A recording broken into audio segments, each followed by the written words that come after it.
Now, I think if we asked who's the American right now in the best form, there wouldn't be much of a topic. There wouldn't be much of a debate, right? It's Weston McKennie across the board. But there are some players in this American pool, important ones at that, guys, who are not coming in hot. I'm thinking about guys like a Ricardo Pepi, maybe a Christian Pulisic, maybe a Sergiño Dest. Of those names, Taylor, who are you most worried about heading into this window? That's a really good question.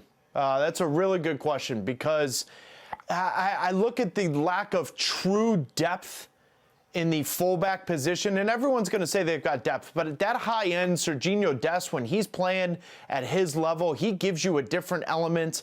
I look at Ricardo Pepi up front. You brought him up. When you've got a 9, you can score goals regularly. But guys, it's Christian Pulisic for me. It just is, because when Pulisic is playing free of thought, not worried about injuries, and allowed to be himself and express himself in the final third and to play in areas of the field where he wants to play, not playing as a wingback at times, even though I'll argue playing wingback for Chelsea is better than not playing at all. My point is, the United States men's national team needs Christian Pulisic operating at a high level if they're going to do anything. Because Giovanni Reyna is going to come back healthy. Timothy Weah is going to be a great option. Brendan Aaronson's a fantastic option. But Christian Pulisic is the guy. And if he's not operating at the level that we saw at the end of 2018 World Cup qualifying when he was playing at a high level, even 12 months ago when he was playing and then got injured in the FA Cup final where he was playing really well for Chelsea over 2 months, Herc, I don't even think there's a debate. If Christian Pulisic is not operating at a high level, the United States has a real issue.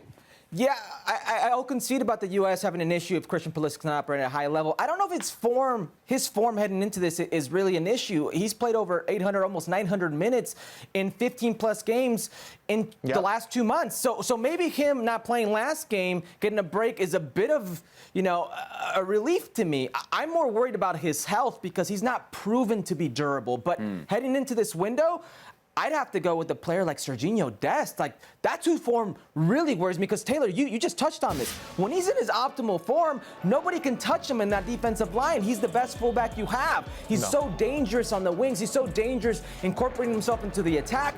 But he's going off injuries, COVID, and a shot of confidence from Xavi. Xavi just destroyed his confidence. I mean, I'm more worried about what he's going to be like when he gets into camp. He's not played regularly, and everything we've heard out of the Catalan press, Xavi has just completely shot him down. Any sort of confidence that he does have, I want to see what it's like heading into this window. He's the player I'm worried about when it comes to form. Look, man, Dest is going to start. So I think maybe there's a form question there. Maybe he's not playing his best, but it's not like Greg Berhalter has a ton of other options. You're going to start Sergiño Dest. And same with Pulisic, man. And I hear Taylor's point on Pulisic. He has been playing consistently, but it's been very stop-start. And Herc, you and I have had some moments in our production meetings where you're screaming at the top of your lungs about what Thomas Tuchel is doing to Christian Pulisic's confidence, what he's doing to him as a player. So I think there is a good case. But I think you're both wrong, man. Yep. To go back to what we talked about earlier, it's got to be Ricardo Pepi just because of the lack of other options. Like Jesus Ferreira, not a real number 9. Jordan Morris, not a true number 9. So the only real other option there is Gyasi Zardes. I think, Taylor, you said this. His last goals were October 16th. That's 3 months ago against Inter Miami. Like, Ricardo Pepi's form is a concern to me because it's not great, and because he's not even getting what we always talk about with forwards. You say, oh, well, if he's getting chances and not finishing, we don't worry. Right. We don't worry, because it'll come back. With Augsburg, what have we seen? Taylor, we've not seen him get enough chances. We've not seen him get enough opportunities to really know that he's coming in hot. No, I'm not going to disagree with you. I don't think Lewandowski is going to get any chances playing for Augsburg, but that's a different conversation. The truth is, you're right, Seb. You're 100% right. The fact is, Ricardo Pepi is 19. And for me, any goal scorer goes through some kind of growth where you sit there and you hit a wall. He's changing countries. He's changing cultures. He had to make a big decision that started at the beginning of November. Everyone on the outside didn't know this, but he started to have to make these conversations and decisions about where he wanted to go. He surprised everyone on the outside, including myself, that he chose Augsburg.